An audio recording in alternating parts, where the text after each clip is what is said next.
अस्सलामु अलैकुम वरहमतुल्लाहि वबरकातुहू रब्बि इश्रह ली सदरी व यस्सिर ली अमरी वहलुल उक़दतम मिन लिसानी यफ़क़हू क़ौली.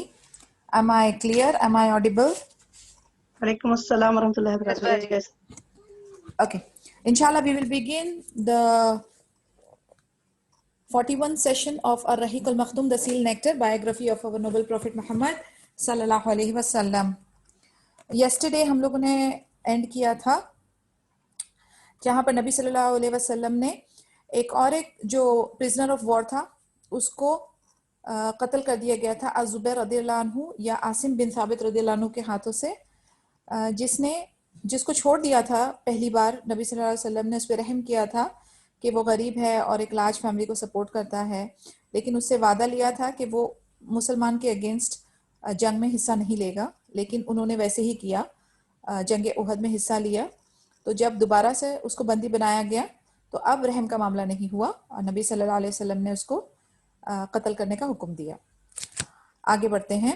A Meccan spy called Muawiyah bin al-Mughira bin Abul As was also sentenced to death. This spy was the maternal grandfather of Abdul Malik bin Marwan. When the idolaters went returned to Makkah after Uhud, Muawiyah came to his paternal cousin Uthman bin Affan. Uthman gave him shelter after securing permission from the Prophet Muhammad sallallahu alaihi wasallam, who granted it on condition that if he was caught there after 3 days, he would be executed. He did not comply with this condition. When the Muslim army left Medina, he stayed there for more than 3 days, during which he spied for the Quraysh. When the army returned, Muawiyah fled from Medina. So Allah's Messenger sallallahu alaihi wasallam ordered Zayd bin Harith radiallahu anhu and Ammar bin Yasir radiallahu anhu to pursue and kill him. So he was killed. अभी एक दूसरा किस्सा है. एक जो जासूस था, spy था, जिसका नाम था मुआविया बिन अल-मुगीरा बिन अबुल आस, उसको भी कत्ल का हुक्म दे दिया गया था. क्यों? क्योंकि ये जो स्पाई था वो मैटरनल ग्रैंडफादर था अब्दुल मलिक बिन मारवान का. एंड जब मुशरिक रिटर्न हो रहे थे मक्का में आफ्टर उहद, मुआविया जो है अपने पैटर्नल कजिन उस्मान बिन अफान रदियल्लाहु अन्हु का पास आए और उनसे कहा कि आप मुझे शेल्टर दे दो और नबी सल्लल्लाहु अलैहि वसल्लम की परमिशन ले लो. नबी सल्लल्लाहु अलैहि वसल्लम ने उनको परमिशन दी, लेकिन एक कंडीशन, एक शर्त रखी कि अगर वो 3 दिन के बाद पकड़ा गया, ओके, यानी 3 दिन के अंदर अगर पकड़ा गया तो उसका कत्ल का हुक्म हो जाएगा. और वो जो है इस कंडीशन के साथ राजी नहीं हुआ. तो जब मुस्लिम आर्मी ने मदीना छोड़ा और वो वहां पर रहे 3 दिन, ड्यूरिंग विच, और फिर वो जो है कुरैश के लिए वो स्पाई कर रहा था. तो जब आर्मी लौट कर आई तो मुआविया मदीने के लिए रवाना हो गया. तभी नबी सल्लल्लाहु अलैहि वसल्लम ने फिर ज़ैद बिन हारिस और अमान बिन यासिर को उनको ताकीद की कि इसका कत्ल कर दिया जाए. यानी कि अभी आप देख सकते हैं कि इन लोगों की इंटरनल रिलेशनशिप्स होते थे. ये है कि एंड ऑफ द डे जो ये दुश्मन है, कुरैश है, ये कहीं ना कहीं जाके इनके रिश्तेदार ही हैं. वो एक ही क्लैन को बिलोंग करते हैं, एक ही कम्युनिटी वाले हैं, बट अभी जो है वो दुश्मनी साइड पर हो गए हैं. तो कहीं ना कहीं जाके इनके रिश्ते निकल आते थे. तो जब ये जंग की हालत होती थी और ये जब बंदी बनाए जाते थे और इनको लाया जाता था, तो कहीं ना कहीं जाके ये लोग अपने लोगों को यानी प्रोटेक्शन भी देना चाहते हैं, उनकी मदद भी करना चाहते हैं, लेकिन एट द सेम टाइम इनका जो मिशन है ना वो इनके खूनी रिश्तों के ऊपर है, उसको तरजीह दी जा रही है. तो इसी वजह से जो रूल्स हैं वो रूल्स हैं. अब आप इसमें नबी सल्लल्लाहु अलैहि वसल्लम का अदल देखें, यानी कहीं पर भी उन्होंने, चाहे अपना हो या पराया हो या कोई भी हो, उन्होंने अपने अदल में कभी कमी नहीं की. सुभान अल्लाह. वो बिल्कुल एक फेयर सिस्टम लेकर चलते थे, चाहे जो भी हो. जो उनका कॉज है, उनका कॉज क्या है, उनका मकसद क्या है, मिशन क्या है? दीन इस्लाम को प्रोटेक्ट करना. उनका मकसद है मुसलमान को प्रोटेक्ट करना. उनका मकसद है मुस्लिम नेशन को डेवलप करना. तो उसके ऊपर जो भी खतरा आएगा, तो वो कहीं से भी आए, चाहे वो उनकी फैमिली से आए या उनके करीब से आए या उनके दोस्तों से आए या उनके सहाबा के रिलेटिव से आए या उनके सहाबा के फैमिली से आए, वो अपना काम जो है, जो उनका हक है एज अ लीडर, वो अदा करते थे.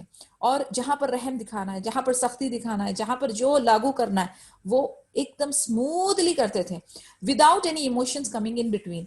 तो इससे क्या होता है पता है? When you are very fair, when you are very reasonable, तब आप जो है ना इस तरीके की डंडी इधर उधर नहीं मारते. आप जो है वास्ता, करप्शन, ये सब नहीं, इस चक्करों में नहीं फंसते. कि भाई ये हमारी वाकफियत का है तो इधर आप रूल्स को तोड़ दीजिए, इधर रूल्स को मरोड़ दीजिए, रेगुलेशंस किसी के लिए कुछ, किसी के लिए कुछ, एक को किसी को तरजीह दी जा रही है, एक को इग्नोर किया जा रहा है, वैसा नहीं है। It is a fair system for everyone, क्योंकि सबसे ऊपर किस चीज को तरजीह दी जा रही है? अल्लाह अज़्ज़ वजल को, इस्लाम को, मिशन को। तो वो एक तरीकाकार जो है नबी सल्लल्लाहु अलैहि वसल्लम का, आप देख रहे हैं कि हर जगह पे वी आर सीइंग किस तरीके से वो डिसीजंस लेते हैं, किस तरीके से वो मामलात को आगे बढ़ाते हैं। The invasion of Hamra ul Asad is not considered to be a separate invasion, but a part, or more specifically, a follow-up to Uhud. जैसे कि हमने देखा उहद के बाद जो है हमरा उल असद का जो इन्वेजन था, या वो जो 3 दिन वहां पर रुके थे, क्योंकि ये इंतजार में थे मक्कन शायद मदीना ना पहुंचे, और मक्कन के सेकेंड अटैक से, जिसे हम कह सकते हैं उहद का सेकेंड वेव, तो ये एक्सटेंशन है उहद का ही। हमरा अल असद जो है वो सेपरेटली हम इसको नहीं ले रहे हैं एज एन एक्सपीडिशन, ये उहद का सेकेंड वेव है, क्योंकि बार बार नबी सल्लल्लाहु अलैहि वसल्लम को खतरा है मक्कन शायद मक्का ना पहुंच के मदीने में आए, या कुछ ना कुछ अटैकिंग का प्लान करे, और उसी तरीके से वो लोग भी हरकत में आ रहे हैं। लेकिन कहीं ना कहीं जाकर इसको हम पार्ट 2 ऑफ उहद का ही किस्सा समझेंगे। That was the Battle of Uhud with all its stages and details. It has long been discussed by scholars and men of research as to whether it was a defeat or a victory for the Muslims. जंग उहद को हम लोगों ने देखा जाए तो तकरीबन 3 4 5 sessions हमारे लग गए जंग उहद पे। स्कॉलर्स ने काफी इसके ऊपर रिसर्च किया है। एक्चुअली देखा जाए तो फेस वैल्यू पे अभी तक ये समझ नहीं आता, या हम लोग इसको डिक्लेयर नहीं कर सकते कि क्या ये मुस्लिम की जीत थी या हार थी। एज अ स्ट्रेट कमेंट कि वो जीत थी या हार थी देना बहुत मुश्किल है। बहुत सारे स्कॉलर्स ने इसके ऊपर बहुत डिस्कशन की, बहुत सारी रिसर्च हुई है, लेकिन अभी तक हम इस चीज को डिटरमाइन नहीं कर सकते कि क्या उहद वाकई में मुसलमान के लिए एक कामयाब जंग थी या हमारे लिए हार थी। We still can not establish that. There is no doubt that the military superiority in the second phase of the battle was in favor of the mushrik, who could successfully directed the course of the fighting and inflicted heavy losses on the Muslims. It is true that the believers suffered some defeat, but this cannot be considered as a Meccan victory.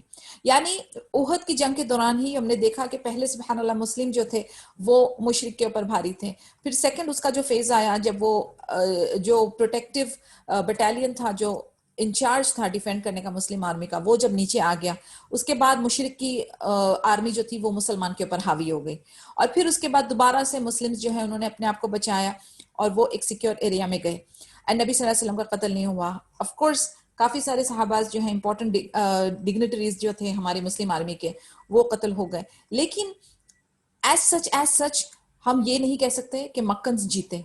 यानी ये एकदम balanced वाला formula रहा, जिसे हम कह सकते हैं ना कि ड्रॉ हो गई फाइट, समथिंग लाइक दैट, कि हम नहीं कह सकते कि कौन जीता और कौन हारा, क्योंकि अलग अलग फेजेस में जो है वो जीत का जो पड़ला था वो कभी मुस्लिम्स के तरफ हो रहा था और कभी मुशरिक के तरफ हो रहा था। This is because of the Meccan army failed to occupy the camp of the Muslims. The majority of the Medinian army, in spite of the chaos and confusion, did not retreat. Rather, they showed unparalleled and heroic resistance and managed to gather themselves again around their base, fighting bravely and courageously. अब जंग में ऐसा होता है ना कि कब आप डिक्लेयर करते हो कि आपकी जीत हुई है।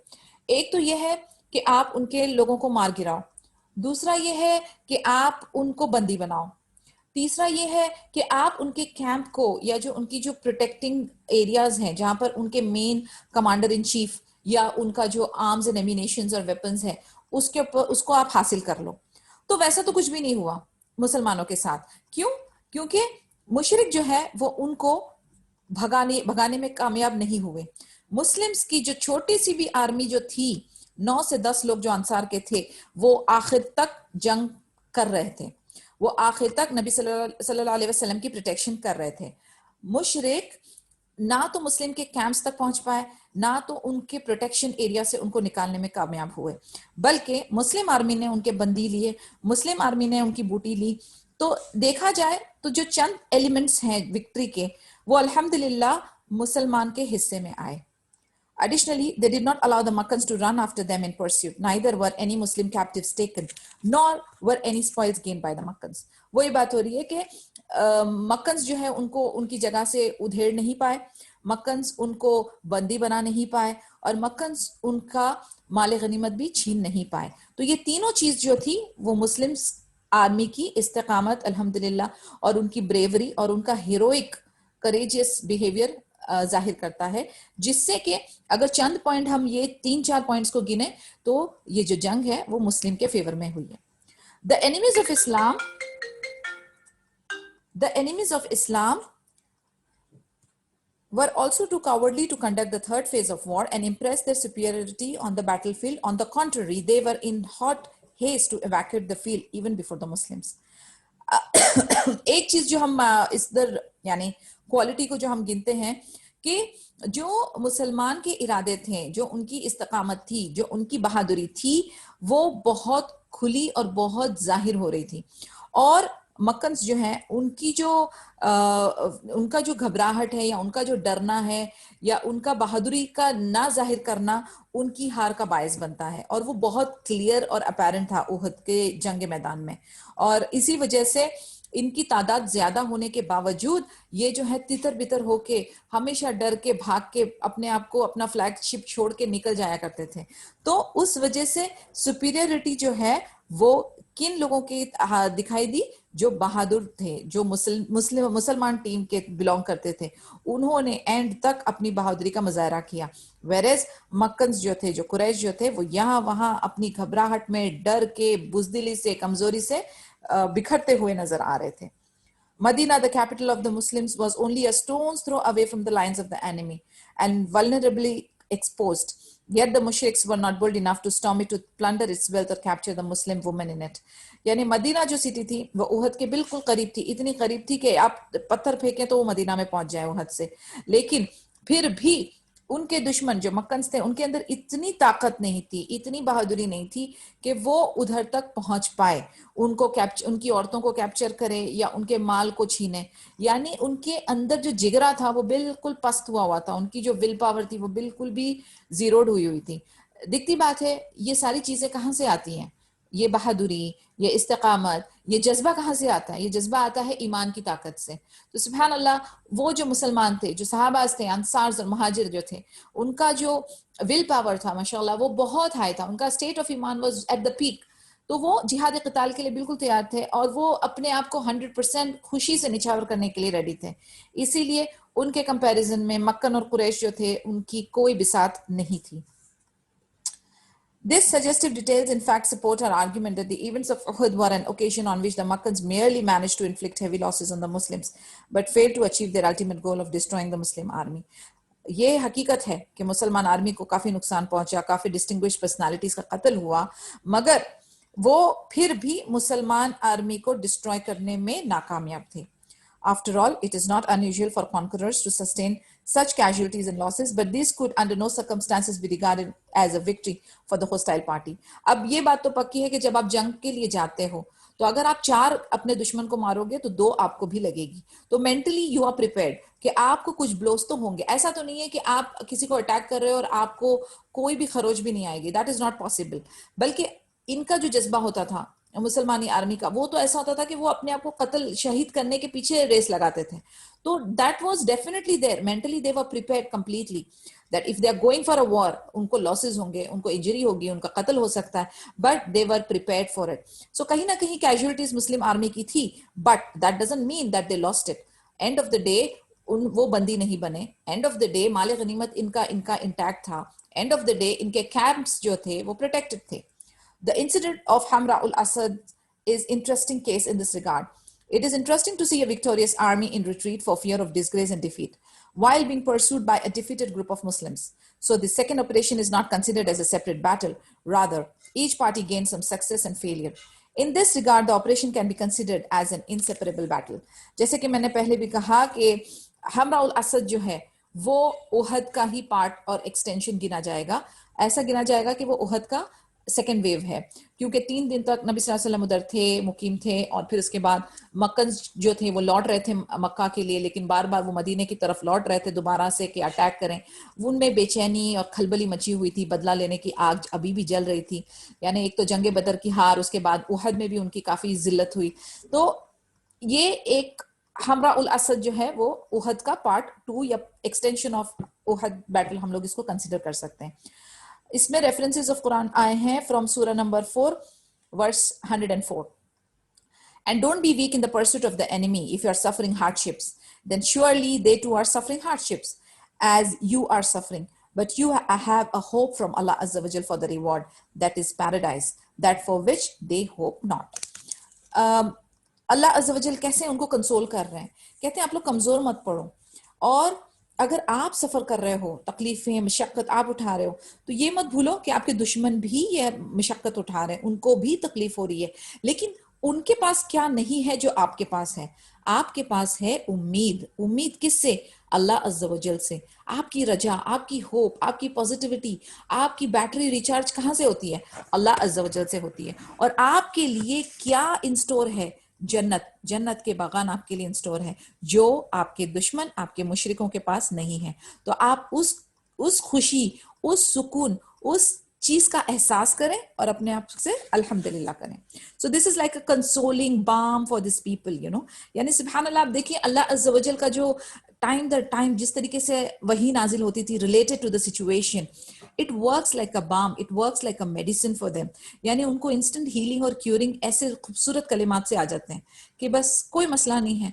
जैसे आप सोचें कभी कोई तकलीफ होती है हम लोगों को, हम बीमार होते हैं या कुछ होता है, और फिर हमारी मदर आती है हमारे पास आके, उसने माँ ने आके सिर्फ आपके सर पे हाथ फेरना है या आपको थोड़ा लाड़ करना है, कोई नहीं बेटा अभी तबीयत आपकी ठीक हो जाती है, अभी बस ये थोड़ा सा है मरहला है, ये निकल जाता है।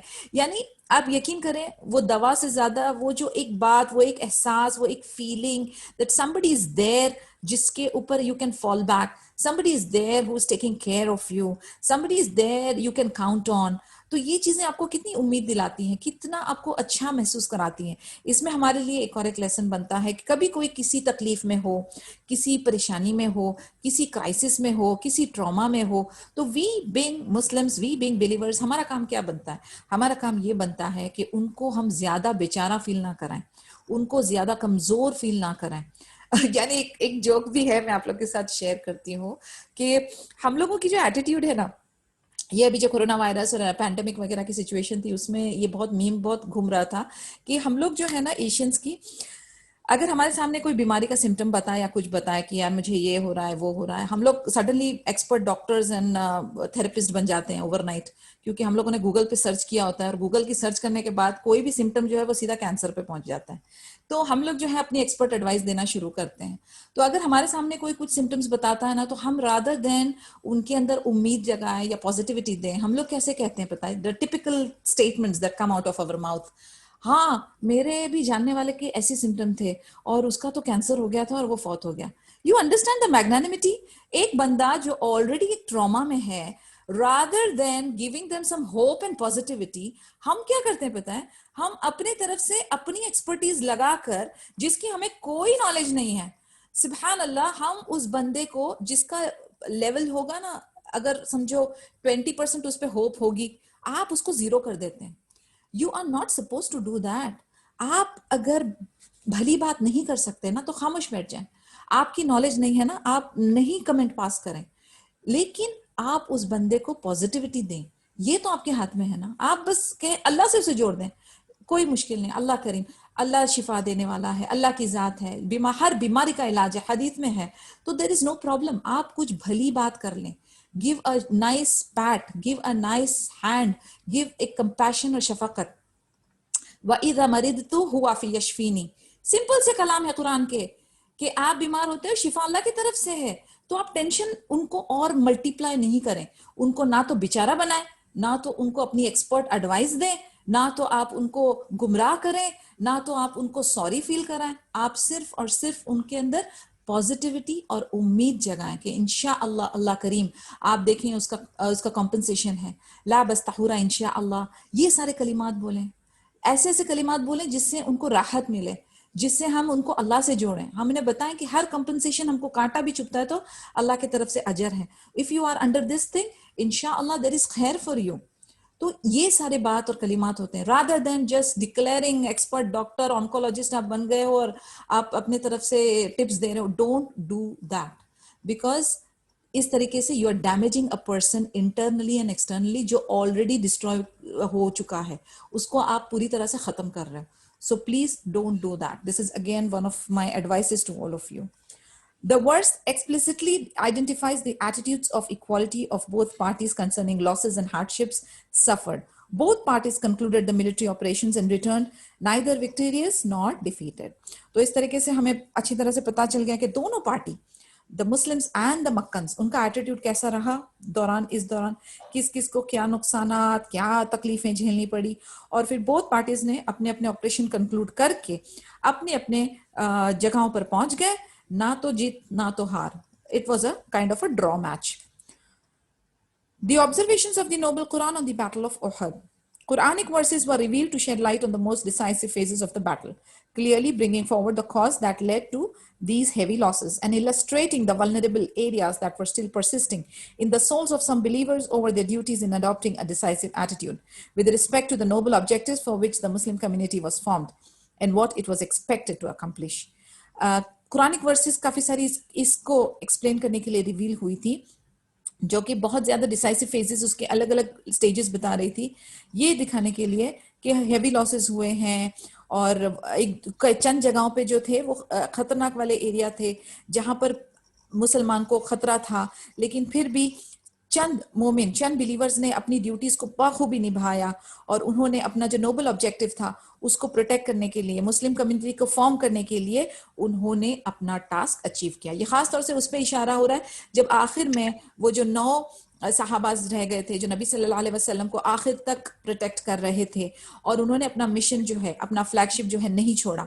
तो अल्हम्दुलिल्लाह जहां पर चंद लोग थे जो दुनियावी हिरस में आकर अपनी ड्यूटी को छोड़ चुके थे, वहीं पर चंद लोग थे जिन्होंने अपनी ड्यूटी बखूबी निभाई. तो कहीं ना कहीं जाकर जो हमारा मिशन था वो अल्हम्दुलिल्लाह कामयाब ही रहा. The Noble Quran also speaks about the attitude of those pretending to have faith and makes clear the hostility and hatred that they held against Allah सुबहाना व तआला एंड हिज मैसेंजर सल्लल्लाहु अलैहि वसल्लम. यानी कुरान में उन लोगों का भी तबसरा है जो लोग मुनाफिक वाली सिफत थे, जो कि कह रहे थे कि हम दीन इस्लाम के सपोर्टर्स हैं, बट आखिर में उन्होंने दिखा दिया कि उनके दिल में क्या खुंदक है, क्या नबी सल्लल्लाहु अलैहि वसल्लम को लेकर और दीन इस्लाम को लेकर. So the words of Allah also managed to erase all traces of uncertainties and objections raised by the hypocrites and their allies, the Jews, who were the authors of conspiracy and plots, which were still active in the minds of some weak-hearted Muslims. यानी कुरान ने बिल्कुल हम पे वाजे कर दिया उन लोगों के भी नाम और उन लोगों की भी हरकत और उन लोगों के दिलों के मामलात जो कि मुनाफिक थे, जो यहूद थे और जो प्लान और प्लॉट कर रहे थे कि आखिर में जाकर कैसे अपने आप को विड्रॉ कर लेंगे, कैसे रिट्रीट करेंगे, कैसे मोरल जो आर्मी का है उसको ब्रेक करेंगे. तो अल्हम्दुलिल्लाह it was quite clear and evident और ये फिल्टरिंग प्रोसेस जो है वो चल ही रहा था. The Quran also dealt with lengthily the admirable judgment and long sought objectives that were attributable to the Battle of Uhud. 60 verses which were relevant to the battle were revealed, offering a full account of the first phase of the battle. यानी अल्हम्दुलिल्लाह कुरान में तकरीबन 60 आयतें pertaining to अहद, उसके different phases जो है उसके ऊपर जो है डिटेल प्रोवाइड कर रही है, क्योंकि इसमें काफी कुछ है हमारे लिए सीखने के लिए. इसमें काफी कुछ है जो ये हमें बताएगा कि किस तरीके से ये पूरा फेज बाय फेज चलता गया और कहाँ कहाँ पर हम फेल हुए, कहाँ कहाँ पर हमने सही काम किया. यानी इट्स अ कंप्लीट गाइडलाइन. मसलन सूरह नंबर 3 121 की आयत, and remember when you Muhammad sallallahu alaihi wasallam left your household in the morning to post the believers at their stations for the battle of Uhud. याद करो वो time नबी सल्लल्लाहु अलैहि वसल्लम जब आपने अपना घर छोड़ा था सुबह में ताकि तुम मोमिनों को उनकी जगह बता दो जंग उहद में, and to end in a comprehensive commentary on its results and moralities. Surah number 3 verse 179. Allah will not leave the believers in the state in which you are now until he distinguishes the wicked from the good, nor will Allah Azza wa Jal disclose to you the secrets of the ghaib unseen, but Allah Azza wa Jal chooses of his messengers whom he pleases. So believe in Allah subhanahu wa ta'ala and his messengers, and if you believe and fear Allah subhanahu wa ta'ala, then for you there is a great reward. Abhi clear indications again सूरह number 3 verse 179 में आ रहा है कि अल्लाह जो है believers को इस हालत में नहीं छोड़ते जिस हालत में आप हो, जब तक कि आप उन लोगों को पहचान ना लो कि जो कौन सही है और कौन गलत है, ठीक है, कौन विकेड है, इविल है और कौन अच्छे और नेक है.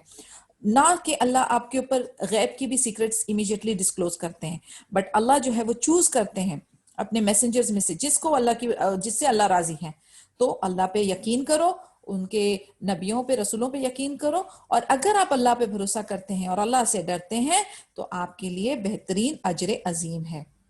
Lessons and morals. Ibn al-Qayyim offered a pointed reference to the Battle of Uhud and gave a detailed explanation of the divine benefits and morals that resulted from it. Some Muslim scholars, on the authority of Ibn Hajar, have said the stories of Uhud and what affected the Muslims in it contain important virtues and lessons. Included in these are the recognition of evil caused by the disobedience and danger of committing what is prohibited. These are lessons derived from the events that occurred as a consequence of disobeyment of orders,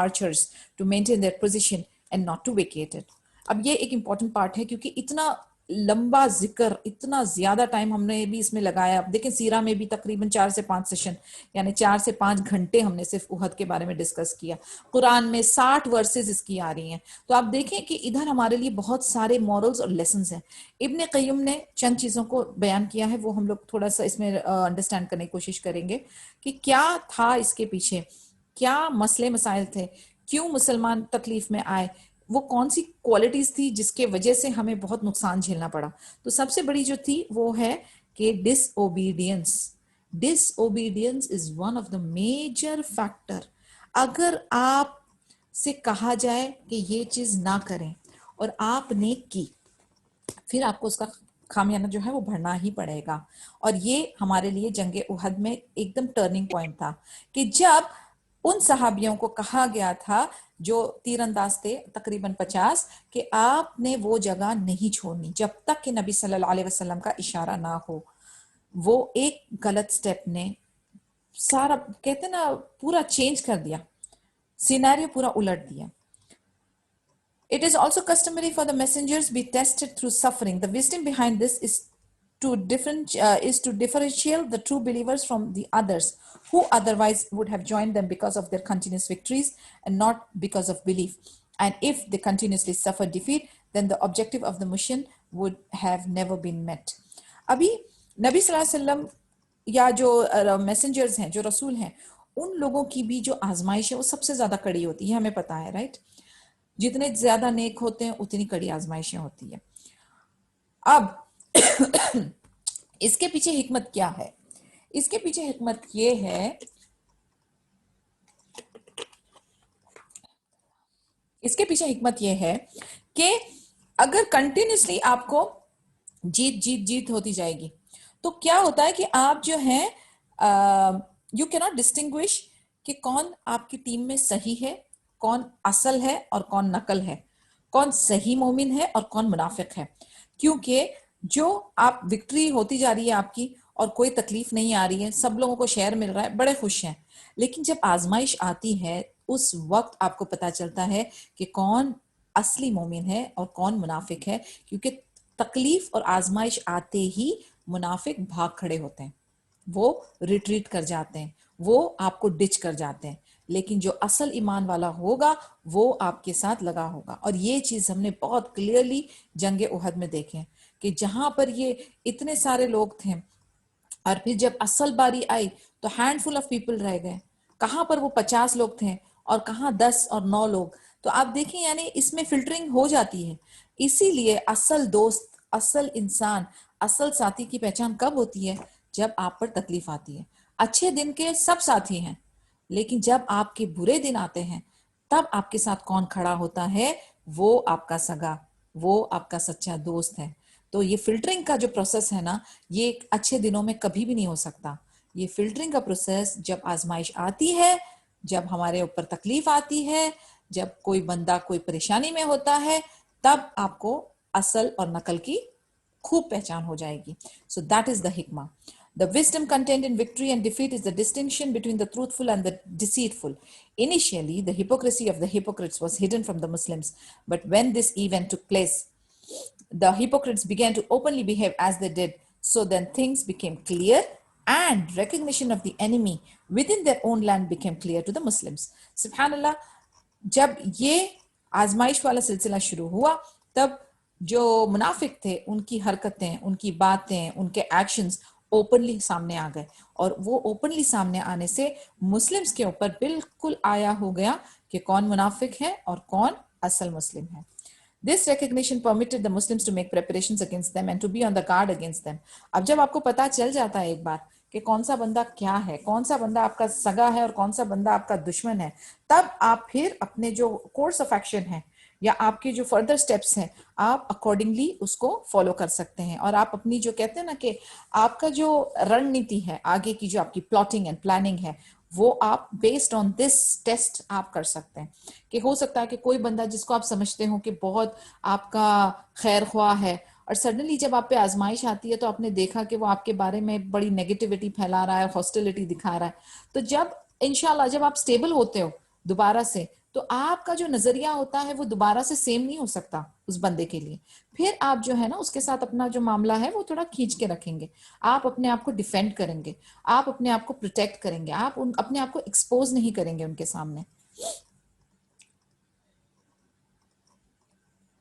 The delaying of victory in some cases restricts and diminishes the conceit of the soul, because when the believers are tested, they are patient, while the hypocrites are impatient. जब आजमाइश आती है तो मोमिन का तर्ज अमल क्या होता है? वो साबिर होता है, उसकी उम्मीद अल्लाह से लगी होती है, वो एंड ऑफ द डे अल्हम्दुलिल्लाह अला कुल्लु हाल वाले जैसे कलिमात बोलता है. जबकि मुनाफिक के ऊपर जब कोई आजमाइश या तकलीफ आती है तो वो क्या करता है? वो बेचैन हो जाता है, वो बेसब्रा हो जाता है, वो कंप्लेन करने लगता है, वो चीखने चिल्लाने लगता है, वो रिएक्ट करने लगता है. अब आप एक अपना जायजा लें, अनाज बिल्ला कोई आजमाइश आती है तो आप क्या करते हैं, हम और आप क्या करते हैं?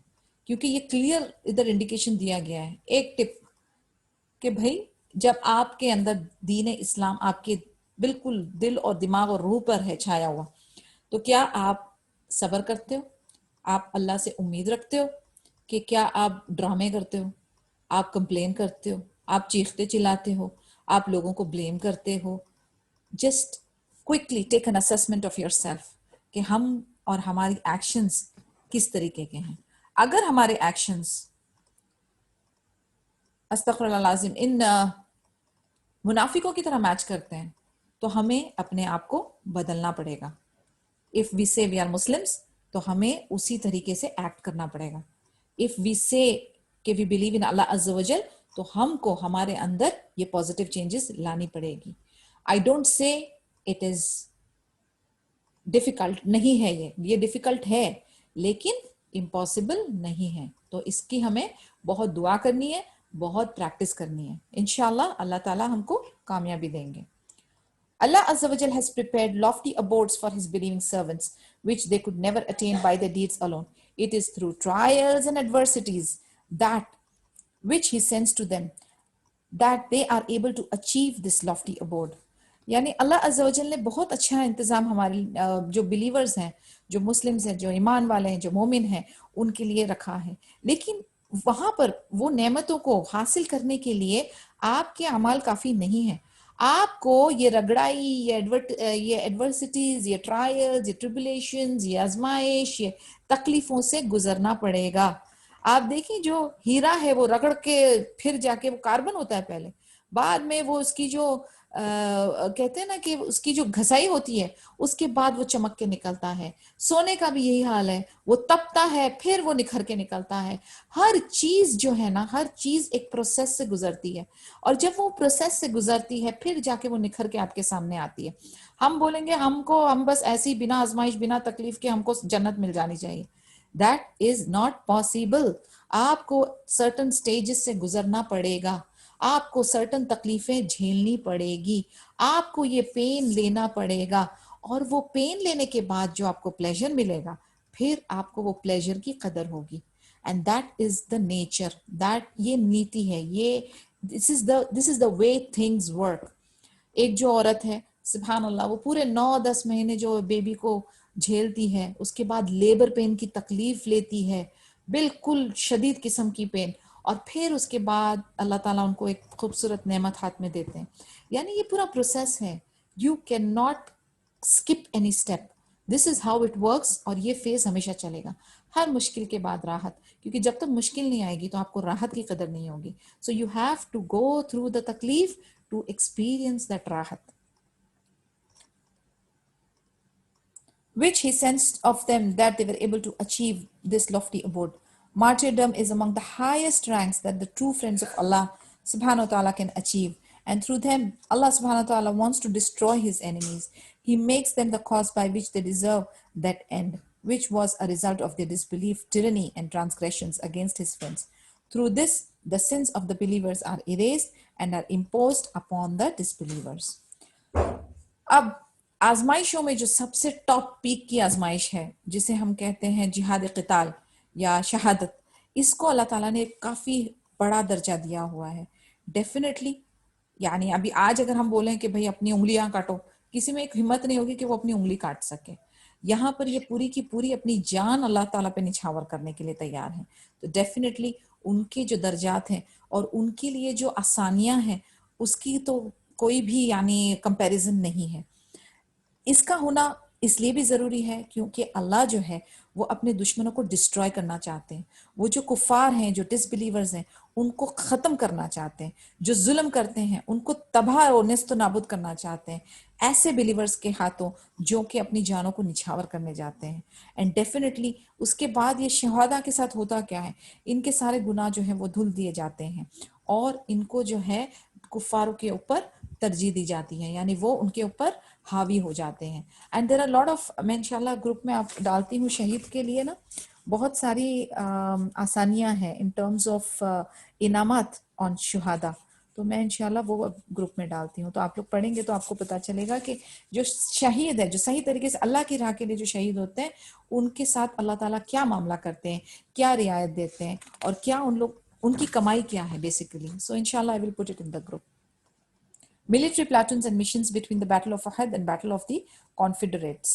The misfortunes encountered at Uhud left a negative impact on both the credibility and the military reputation of the Muslims. Their dignity and power within the eyes of the people became impaired, and troubles and dangers began to spread everywhere, inside and outside of Medina. अब ये हुआ कि जंग उहद के बाद जो एक negative impact थोड़ा सा आ गया था लोगों के जहन के अंदर और लोगों के माइंड के अंदर और उनके एटीट्यूड के अंदर. ऐसा होता है ना जैसे जंग बदर के बाद देवर लाइक ओपन विनर्स थे. अभी ये एक्सप्लेन करने के लिए मैं आपको एक एग्जांपल देती हूँ. मसलन जैसे कि कोई फाइट हो रही है कराटे की, okay, I can explain you from that point of view कि कराटे का टूर्नामेंट हो रहा है.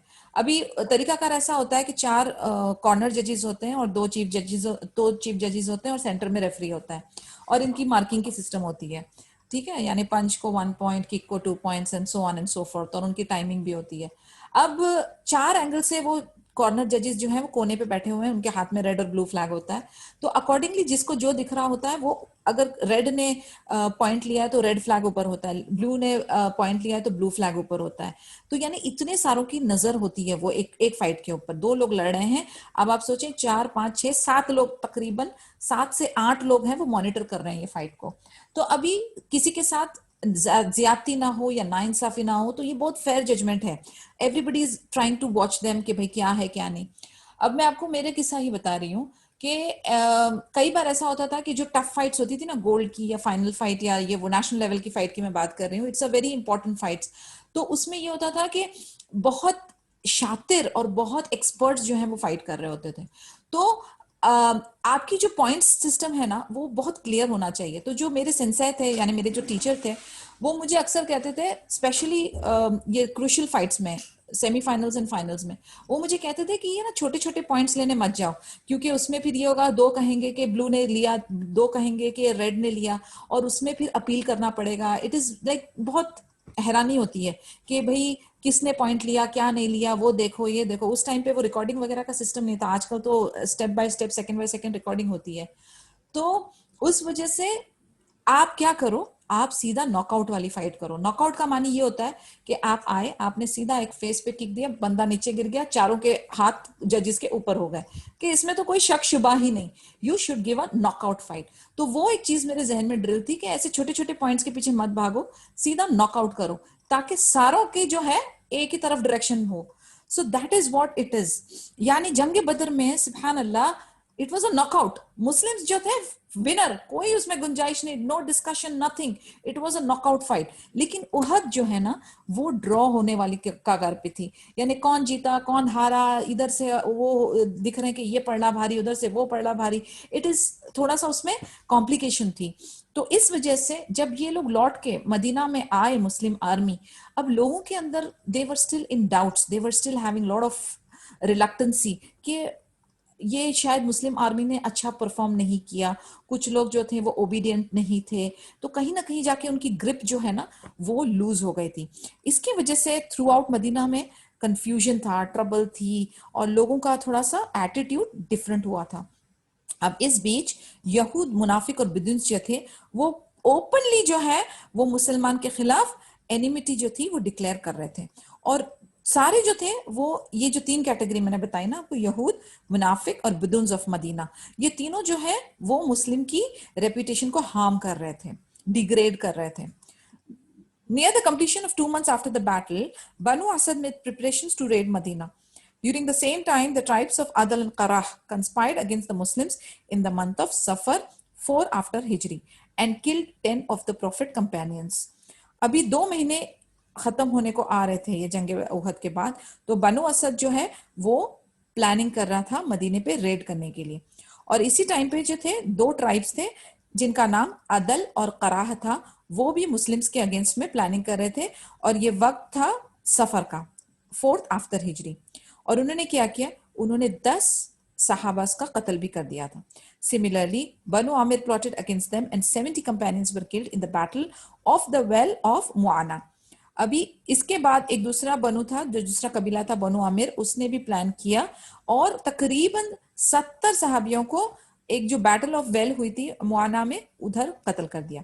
During that period Banu Nadir kept announcing their enmity against the Muslims and were involved in a plan to kill Prophet Muhammad sallallahu alaihi wasallam. In Rabiul Awwal in 4th after Hijri, Banu Ghatafan were about to attack Medina in Jumada al-Awwal in 4th after Hijri. अब इसके बाद बनु नदीर भी जो है उसने announce कर दिया कि हम मुस्लिम्स को अटैक करने वाले हैं, और नबी सल्लल्लाहु अलैहि वसल्लम को कत्ल करने का प्लानिंग करने लगे।